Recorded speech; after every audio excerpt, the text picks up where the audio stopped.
ფოლკლორული ანსამბლი ერქვანი 25 წლისაა, საიუბილეო თარიღისა და ასევე ანსამბლის ისტორიის შესახებ უკვე სტუმრებთან ერთად ვისაუბრებთ. შემოგვიერთდნენ ანსამბლის ხელმძღვანელი ლოტბარი კახაბერ შაქიშვილი და ასევე გვექნება შესაძლებლობა რომ მოვისმინოთ მუსიკალური ნომერი ანსამბლის წევრების შესრულებით, ანსამბლის წევრები ჩვენთან ერთად არიან.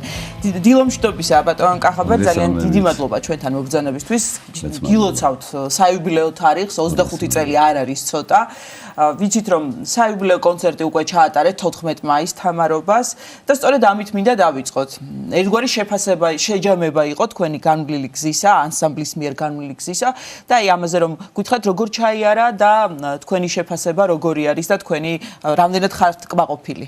კი, ეს ერთგვარი ანგარიში იყო ჩვენი მხრიდან, საუკუნის მეოთხედი დამეთანხმებით არ არის ცოტა და თაობათა სულ ამოხდა იქ გარკვეულწილად. რაღაც სირთულეებიც იყო პანდემიის სახით, მაგრამ ჩვენ გვინდოდა გვეთქვა რომ ერქვანი კვლავ წყობრშია, კვლავ აგრძელებს თავის მოღვაწეობას. მე ვთვლი რომ საკმაოდ ნორმალურად ჩაიარა ყველაფერმა. შეფასება მსმენელისგან ყოველთვის საინტერესო ხოლმე და მიხარია რომ ბევრი მოლოცვა ესმის და ბევრი პროფესიონალი მილოცავს იმას რომ კონცერტმა ღირსეულად ჩაიარა და ასე ვთქვათ ჩატარდა ღირსეული კონცერტი. დიახ, მოქმედმა ანსამბლმა წარმართა ძირითადი ნაწილი, მაგრამ ყველა თაობის ერქვანელი იდგა სცენაზე, ასევე წასული თქვენი ყოფილი ერქვანელებიც გაიხსენეთ. ეს იყო ჩვენთვის ასე ვთქვათ ერთგვარი დიდი პაემანი კაი გაგებით, იმიტომ რომ მოქმედმა ანსამბლმა შეასრულა ძირითადი რაოდენობა სიმღერების და ეს იყო საკმაოდ ესეთი მრავალ ჟანრობრივი და კუთხობრივი პროგრამა, რეპერტუარი, მაგრამ სტუმრად ყავდა პირველი, მეორე, მესამე თაობის მოქმედი ზოგი ბევრი პროფესიონალი იქიდან უკვე მომგებლები, რომლებმაც თავისი სტუმრობით ძალიან გაგვილამაზეს კონცერტი, 3 მუსიკალური ნომერი შესრულდა, აქედან ინსტრუმენტალურიც იყო და 2 სიმღერა.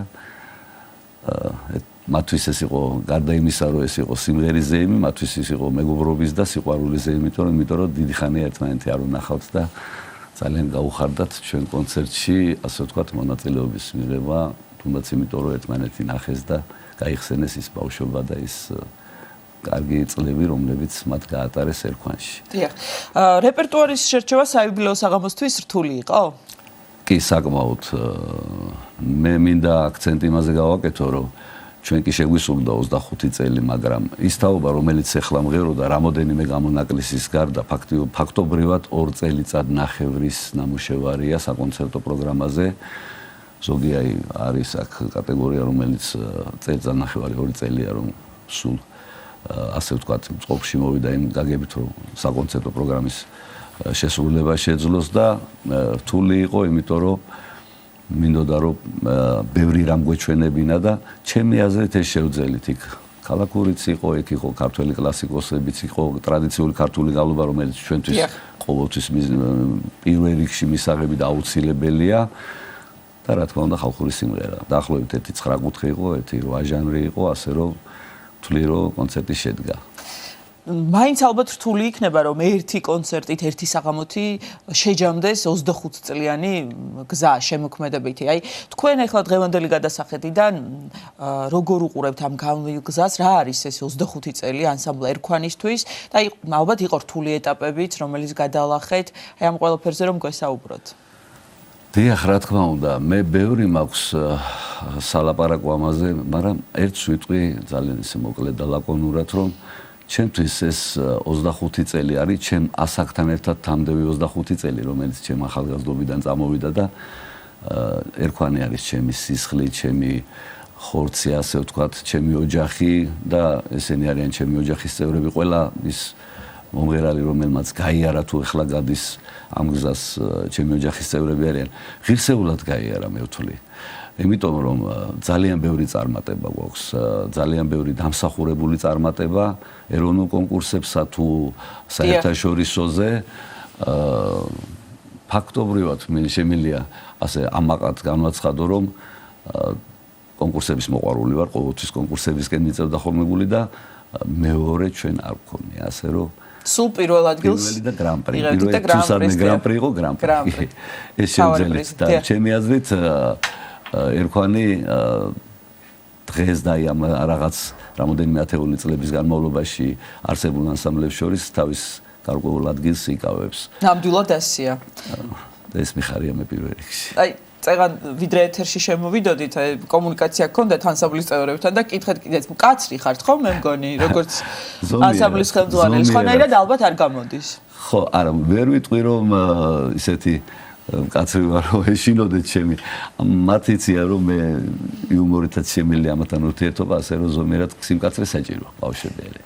და აი მომზადების პროცესი ალბათ ისეთი გადატვირთული გრაფიკი გქონდათ და ძალიან და მინდა გითხრათ რომ აი ფაქტიურად ბოლო 2 თვემ განსაკუთრებით ძალიან დავღალა, მარტო მე არა, დავღალა კაი გაგებით, იმიტომ რომ ეს იყო ესეთი პასუხისმგებლობა, მათ იციან რომ 25 წელი უნდა ემღერათ და ეს მათთვის იყო პრესტიჟიც, კაი გაგებით და თან დიდესი პასუხისმგებლობა კი და მე ვთვლი რომ გოგო ბიჭებმა შეძლეს ეს. ჩვენთვის სიახლე ის არის უბრალოდ რომ ერქვანი 23 წლის განმავლობაში ვაშთა ანსამბლი იყო, მაგრამ ეხლა ჩვენ ყავს არაჩვეულებრივი გოგონები, რომლებიც გვილამაზებენ როგორც სიმღერით, ასე ვიზუალურად ჩვენ ასე. და რომელთა შესრულებასაც აი სულ რამდენიმე წამში ან წუთში მოვისმენ. ბატონ კახა, ასევე მინდა გკითხოთ თუ აპირებთ აი ამ საიუბილეო კონცერტის გამეორებას, ან ხომ არ გაქვთ თქვა საიუბილეო წლის ფარგლებში დაგეგმილი გასტროლი, ან შიდა ტურებს გულისხმობ საქართველოს მასშტაბით. მოლოდინის რეჟიმში ვარ, ველოდები გარკვეულ პირობებს. მინდა გითხრათ რომ აი სასაულია ჩვენ 15 წლის იუბილე როდესაც გადავიხადეთ დაემთხვა ისე რომ ფიესტალონია მილენიუმს ჰქონდა მაშინ 10 წლის საიუბილეო და ჩაატარა თბილისში. იქ ჩვენ კონცერტამდე, სოლო კონცერტამდე გრან-პრი მოუხსენით და ეს ძალიან ისეთი დიდი გამარჯვება იყო ჩვენთვის და წელს ფიესტალონია 20 წლის იუბილეს ატარებს ივნისის თვეში ბათუმში. ჯერჯერობით უცხოეთში ამ წლის ბოლომდე ვერა, მაგრამ აუცილებლად მივიღებთ ესპანურ კონკურსზე მონაწილეობას, მიუხედავად იმისა, რომ იქ ცოტა ესეთი ჟიური ყავს ძალიან მკაცრი და სერიოზული, მაგრამ ჩვენ ეს გვირჩევნია რომ იყოს. და ამისთვის განსაკუთრებულად მოემზადებით. მოემზადებით აუცილებლად, რა თქმა უნდა, ვარჩევთ სიმღერებს და რეპერტუარს. კონცერტები გვექნება, ჯერ კიდევ სასწავლო წელი არ დაგვიმთავრებია, 3-4 კონცერტს მინიმუმ ველოდები. აი, რამდენად შეიძლება ამ კონცერტის გამეორება უკვე ჩვენ გადაწყვეტილებაზე იქნება, ჩვენ ამას შევძლებთ, რა თქმა უნდა, ჩვენ შეიძლება კიდევ უფრო მეტი დავამატოთ კიდევაც. ესენი ახლა უკვე იმ ფორმაში არიან, როდესაც უკვე იციან, რომ შეუძლიათ იმ ზღვის გადალახვა, რასაც სუფთა სიმღერა და კარგი სიმღერა ქვია. ესე იგი 23 წელი მხოლოდ ვაჟები და ბოლო 2 წელი გოგონების შემოგემატება. აი გოგონების შემომატებამ რა შემოიტანა თქვენს ანსამბლში? მე მიმუშავია ქალთა ანსამბლთან, იყო ესეთი ჩინარი არაჩვეულებრივი ანსამბლი, ქალთა ანსამბლი რაიონში იყო, რეგიონში, მაგრამ ძალიან ასუფთავებენ ანსამბლს თავისი წყრიალახმებით, თავისი ყურით, თავისი სისუფთავით და მინდა ვთქვა, რომ ვიზუალურად ვილამაზებენ ძალიან. ნამდვილად. და ზოგადად ახალი წევრების შემომატება ეს როგორ ხდება? ახალი წევრების შემომატება ხდება მოსამზადებელი ჯგუფის ეტაპის გავლის მერე, უბრალოდ ცოტა ტაქტიკაა შეცვლილი ახლა ის რაც ადრე ხდებოდა და იყო პერიოდულად 4 წლის განმავლობაში ეს ხდება ყველაფერი წელიწადნახევარ 2 წელიწადში მაქსიმუმ. დიახ. დაჩქარებული ტემპით, მაგრამ უხარისხოთ არა, ბევრი შრომით. ძალიან ეს უკვე ჩემი ის არის შრომა და რა ვქნათ, სხვანაირად არ გამოდის. რა თქმა უნდა, ჩვენ ისე ვერ გაგიშვებთ, რომ არ გთხოვოთ მუსიკალური ნომრის შესრულება, რას შეგვისრულებთ, რომ გითხრათ? გუშინ ჩვენ მქონდა არაჩვეულებრივი დღე. საქართველოს დამოუკიდებლობის დღე, მე კიდევ ერთხელ სული და გულით ულოცავ მთელ საქართველოს, მთელ ქართველ მოსახლეობას განურჩევლად ერისა და მინდა რომ უსურვო სრული თავისუფლება, ბედნიერება, სიკეთე, სიხარული და საქართველოს ფეხზე დგომა. აუცილებლად შეგისრულებთ ჩემო კარგო ქვეყანას. ჩემო კარგო ქვეყანას. ვეტყვი მაყურებელს, რომ ფოლკლორული ანსამბლი ერქვანის ხელმძღვანელი ლოტბარი ბატონი კახაბერ შაქიშვილი და ანსამბლის წევრები არიან ჩვენთან სტუმრად და აი გიტოვებთ მათ არაჩვეულებრივ შესრულებას. ჩემო კარგო ქვეყანა. მე ელისაბედ აბულაძე ვიყავი ამ ესე იგი დილის 9:30-დან ამ დრომდე თქვენთან ერთად. მადლობა რომ გვიყურეთ. ნახვამდის და როგორც გითხარით, არაჩვეულებრივ შესრულებას გიტოვებთ ანსამბლ ერქვანის მიერ. Julia. დიახ.